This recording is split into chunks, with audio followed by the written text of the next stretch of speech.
সকালবেলায় রেডি হয়ে স্নান করে ঠাকুরকে প্রণাম করে আর ব্যাগপত্র গুছিয়ে যেটা যেখানে ছিল সব কিছু গুছিয়ে নিয়ে বাড়ির দরজা বন্ধ করেই সকালবেলা উবের বুক করেই বেরিয়ে পড়লাম আমাদের উদ্দেশ্য ছিল কলকাতা স্টেশন। সেখান থেকে আমরা ট্রেনে উঠব। আর কোথায় যাচ্ছি সেটা দেখতে হলে তো ভিডিওটা সম্পূর্ণ দেখতে হবে।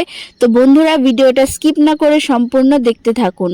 আর এই দেখুন, আমাদের ট্রেন এখন আসছে। আমরা ট্রেনের জন্য বসে আছি, এখনো ট্রেন এসে পৌঁছায়নি, কিন্তু অ্যানাউন্সমেন্ট করে দিয়েছে আর ট্রেন হয়তো কিছুক্ষণের মধ্যেই চলে আসবে। তাই আমরা সবাই ট্রেনের জন্য অপেক্ষা করছি। আর দেখুন, আমাদের ট্রেন এই তো এখন চলে আসতে শুরু করেছে। আমাদের ট্রেন এখন চলে আসছে আর ট্রেন উঠেই আমাদের যাত্রা আজকে শুরু হয়। ট্রেন নিজের জায়গায় এসে দাঁড়িয়ে পড়েছে আর এখন আমরা ট্রেনের মধ্যে উঠে পড়লাম। যাই হোক বন্ধুরা, সিট খুঁজতে অনেকটাই টাইম লেগে গেল। আর এই দেখুন, অবশেষে বহুত কষ্টের পরে আমরা সিট পেয়েছি আর আমরা ট্রেনেও বসে পড়েছি। প্রায় 1 ঘন্টা অপেক্ষা করার পরে অবশেষে আমাদের ট্রেন স্টেশন থেকে চলতে শুরু করলো। মনের মধ্যে একটা আনন্দ হতে শুরু করলো যে আমরা এখন উত্তরবঙ্গের দিকে আস্তে আস্তে রওনা হচ্ছি। আর কিছুক্ষণের অপেক্ষা, তারপরে আমরা হয়তো অনেক দূরেই চলে যাব।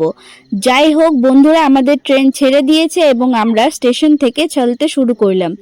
চলতে চলতে প্রায় অনেক ঘন্টাই কেটে গেল। আর 4-5 ঘন্টা কাটার পরে আমাদের ট্রেন অবশেষে তারপরেই নিজের গন্তব্যস্থলে পৌঁছাবে, কিন্তু এখনো আমরা পৌঁছাইনি। বিকেল সকালটা শুরু হয়ে গেল আর বিকেলটাও শুরু হয়ে গেল, কিন্তু এখনো আমাদের গন্তব্যস্থলে আমরা পৌঁছাইনি। যাই হোক, 4-5 ঘন্টা এবং 6 ঘন্টা পরে আমরা আমাদের গন্তব্যস্থল মালদা স্টেশনে গিয়ে পৌঁছালাম আর বাড়ির দিকে রওনা হয়ে গেলাম। বাড়ি পৌঁছাতে পৌঁছাতে প্রায় আমাদের রাত 10